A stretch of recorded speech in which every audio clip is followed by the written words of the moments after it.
Assalamualaikum warahmatullahi wabarakatuh. Perkenalkan, nama saya Nurmaya Sari dengan NPM C1C022054. Di sini saya akan menjelaskan materi tentang liabilitas jangka pendek. Liabilitas jangka pendek atau biasa disebut dengan current liability. Sebelum masuk ke penjelasan tentang liabilitas jangka pendek, kita perlu mengetahui apa itu liabilitas. Liabilitas itu adalah kewajiban saat ini yang muncul karena transaksi yang terjadi di masa lalu. Jadi, hutang yang kita akui sekarang itu karena akibat dari transaksi sebelumnya. Liabilitas itu adalah bagian dari elemen utama dari laporan keuangan. Liabilitas itu memberikan manfaat untuk mendanai kegiatan perusahaan. Nah, masuk ke pengertian liabilitas jangka pendek, itu adalah liabilitas di mana akan jatuh tempo selama satu siklus operasi normal perusahaan. Siklus operasi yang dimaksud adalah siklus dari kita membeli bahan baku sampai dengan diperolehnya kas dari hasil penjualan produk yang telah kita hasilkan. Nah, masuk ke jenis liabilitas jangka pendek. Yang pertama itu ada utang dagang.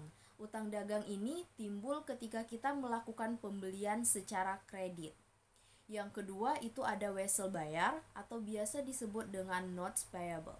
Ini adalah janji tertulis atau kontrak yang mengatakan pembayaran di masa yang akan datang sesuai dengan isi kontrak yang telah kita tentukan. Yang ketiga itu ada utang pajak. Utang pajak perusahaan yang belum dibayarkan ke kas negara. Contohnya perusahaan KFC membayar pajak dengan cara memungut pajak ke pelanggan yang disebut dengan pajak tidak langsung. Nah, hasil dari pajak inilah yang akan dibayarkan ke kas negara. Yang keempat itu ada pendapatan diterima di muka. Untuk pendapatan ini telah diterima secara tunai, namun jasa atau barang itu belum diperoleh oleh pelanggan. Yang kelima itu ada utang dividen. Utang dividen ini telah diumumkan tetapi belum dibayar oleh perusahaan.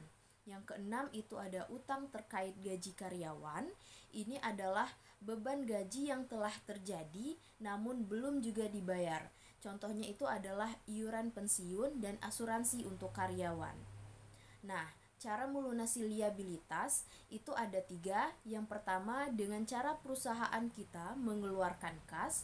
Yang kedua itu menyerahkan aset perusahaan kepada pihak yang meminjamkan uang. Dan yang ketiga itu ada menciptakan liabilitas yang baru kepada pihak lain. Gunanya itu untuk membayar liabilitas yang telah jatuh tempo terlebih dahulu. Sekian materi dari saya. Kurang dan lebih saya mohon maaf. Saya akhiri. Wassalamualaikum warahmatullahi wabarakatuh.